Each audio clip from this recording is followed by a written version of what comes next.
Greetings, YouTube. Ronin Frog87.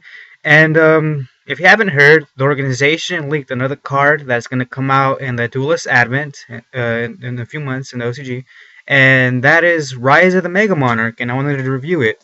Alright, so let's get into the nitty gritty. Let's get into its stats. Sorry about that.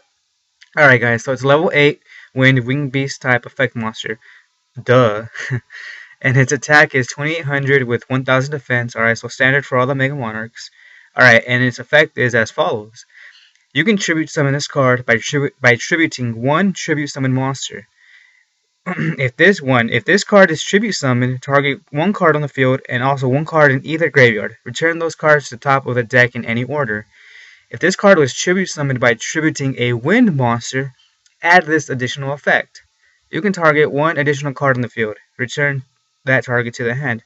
Alright guys, I'm not gonna lie, at first glance I thought this card was rather okay, but then I just read it more carefully and I'm like, wow, this card's really good. It's not broken, but it's really good. Especially for that one effect, this first effect. If it's tribute summoned, you bounce a monster or you bounce a card on the field just like regular Rise's effect, but also one card in either graveyard. And this guys is potentially deadly. Why? Because you can lock your opponent out for 2 freaking turns. I mean, you like bounce back a wimpy monster that they have, and then you bounce back a card that you know will be dead when they draw it. That's in the graveyard. Like say you make them, I don't know. Like say you send back a MST and you don't have any back row or something like that, and your deck doesn't play any back row because you know their MST is going to be dead against you. This is wow, guys. That's a beautiful effect. That's just like wow. You make your opponent really freaking salty by doing that. You basically setting them back 2 freaking turns. And guys, Frognark's just got a new toy in this. Yeah, and the only like downside to this card that I see is that not many there aren't wind because Frognarks don't play wind monsters, and I don't think a lot of the top decks that play wind monsters are gonna run this. Like Harpies, I don't see running this. This is gonna declare them. I don't know anything about Mecha Phantom Beast, so I couldn't tell you there, so I don't know. But this is really great for Frognarks.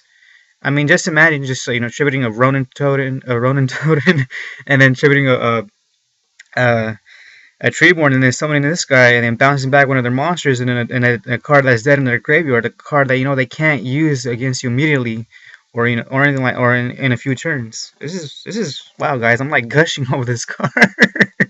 No, what I am. I mean, like I'm like fanboying out over this card because I love the Monarchs. I mean, imagine this guy in the Mega Mobius in the Frognarks. Wow. I mean, wow, guys. I mean, I'm like when this comes out, I know I'm gonna like run Frognarks. I mean, I also sometimes I do run them, but it's kind of that goes kind of stale. They get kind of boring. I mean, the whole reason why my channel name is Ronin Frog is after Frognarks is that's like one of the decks that I played constantly. But things are kind of old, and switch it up right now, and want to switch it up. But anyway, I digress. So yeah, guys, I think this is a really good card. I mean, it's not broken, but it's not like bad, and I don't think it's bad. It's perfectly balanced in my opinion. But who knows? Maybe down the road with all this pendulum summoning and whatnot, maybe this thing might get a little busted. Who knows? But right now, I don't think it's broken. It's really good, but not broken. So alright, guys, that's my thoughts. Let me know what your thoughts are. And I'm Ronin Frog 87, and I bid you farewell.